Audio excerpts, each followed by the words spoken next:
نبی کریم صلی اللہ تعالی علیہ وسلم نے ارشاد فرمایا 3 لوگ ہیں جنہیں دیکھ کے رب مسکراتا ہے۔ یا رسول اللہ صلی اللہ علیہ وسلم وہ کون کون سے؟ تو محبوب فرمانے لگے ایک وہ بندہ ساری مخلوق سوئی ہے، آدھی رات ہے، رات کا پچھلا پہر ہے، اس نے اٹھ کے وضو کر لیا، مصلی پہ کھڑا ہو گیا خدا کی یاد میں، فرمایا اسے دیکھ کے رب مسکراتا ہے جو اس کی شان کے لائق ہے۔ مسکراتا ہے اللہ، یہ تو سونے کا ٹائم تھا، یہ تو گہری نیند آنے کا وقت تھا، رات کا پچھلا پہر، رات پوے تے بے درداں نو نیند پیاری آوے تے درد منداں نو یاد سجن دی ستیاں وی آن جگاوے، اور ساون کی کالی راتوں میں جب بوندا باندی ہوتی ہے وہ راتوں کو اٹھ اٹھ روتے ہیں جب خلقت ساری سوتی ہے، اللہ مسکراتا ہے۔ اور سننا میرے بھائی، میرے نبی پاک صلی اللہ تعالی علیہ وسلم فرماتے ہیں جب مسلمان نماز کے لیے صفیں بناتے ہیں نا، ترتیب لگ رہی ہوتی ہے، اب اللہ کی بارگاہ میں کھڑے ہوں گے، قیام کریں گے، رکوع کریں گے، سجود کریں گے، فرمایا جب مومن صفیں بناتے ہیں تو رب دیکھ کے مسکراتا ہے، مسکراتا ہے۔ کمال ہو گئے عروج بندگی کا، جب بندے کو دیکھ کے رب مسکرائے، خدا بندے سے خود پوچھے بتا تیری رضا کیا ہے، مسکراتا ہے۔ اور میرے نبی پاک علیہ السلام فرماتے ہیں جب مجاہد جہاد کے لیے صفیں سیدھی کرتے ہیں، آج تو یہ رب کے نام پہ مرنے ہی آ گئے، یہ صفوں میں کھڑے ہوں گے، ترتیب سے لڑیں گے، ترتیب سے گلا کاٹیں گے کافروں کا یا شہادت لیں گے۔ فرمایا جب جہاد کے لوگ صفیں بناتے ہیں تو رب انہیں دیکھ کے مسکراتا ہے۔ کتنے نصیبوں والا وہ بندہ ہے جسے دیکھ کے مسکرا دیا۔ او یار کبھی تیرا بیٹا تیرے سامنے مسکرائے نا چھوٹا تو تیرا دل باغ باغ ہو جاتا ہے، تیری ماں بیمار کسی ایک دن صحیح طرح ہنس پڑے تو طبیعت خوش ہو جاتی۔ مجھے بتاؤ نا جس کا رب بھی اسے دیکھ کے ہنس پڑے، جو اس کی شان کے لائق ہے، کیا اس بندے کے نصیبیں ہیں، کیا اس کے مقدر ہیں۔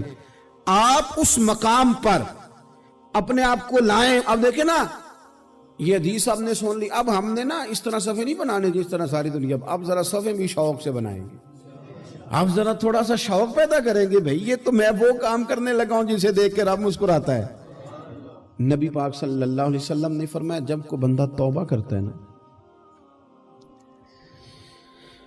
ہم توبہ کا رٹا لگاتے ہیں، یا اللہ میری توبہ یا اللہ۔ اور توبہ کا تو مطلب یہ ہے کہ پچھلے گناہوں سے پکی توبہ، آج کے بعد یہ غلطی نہ کرنے کا پکا وعدہ۔ تو نے ساری شب برات رو کے گزاری ہے، بتا سویرے جھوٹ جوڑنے کا ارادہ ہے تیرا؟ آج کے بعد رشوت تو نہیں نہ لے گا، ملاوٹ تو نہیں نہ کرے گا، یہ توبہ ہے۔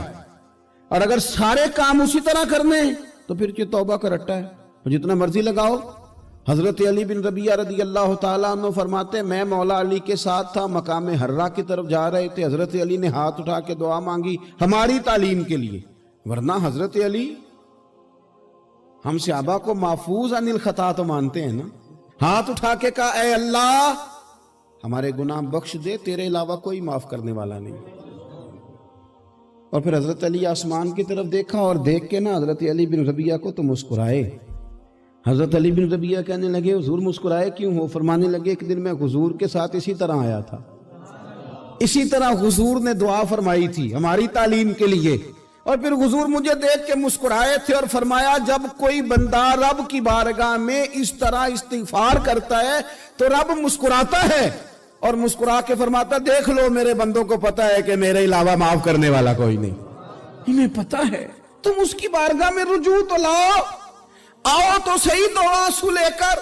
اقبال کہتے ہیں کہ موتی سمجھ کے شان کریمی نے چن لیا، قطرے دو گرے میرے اب کے انفعال کے، دو میں نے آنسو بہائے تھے تو اس کے کرم نے تو موتی سمجھ کے چن لیا۔ سنو نا حضور اس استغفار کو، اللہ کو یار رات کو توبہ کر کے سونا چاہیے ہمیں، کچھ غلطیاں ہم کرنا نہیں چاہتے پر ہم سے ہو جاتی ہیں، کچھ دل ہم توڑنا نہیں چاہتے پر وہ ٹوٹ جاتے ہیں، ہماری مجبوری ہوتی ہے ٹوٹ جاتے ہیں۔ رات کو اس کی بارگاہ میں ہاتھ باندھ کے کشکول طلب دراز کر کے خوب استغفار پڑھنا چاہیے کہ مالک بندے ہیں نا کیا کریں، نفس کا ساتھ ہے، دنیا کا ساتھ ہے، خواہشات نفسانیہ، مالک معاف کر دے، درد سے توبہ، رسم نہ ہو، کہانی نہ ہو،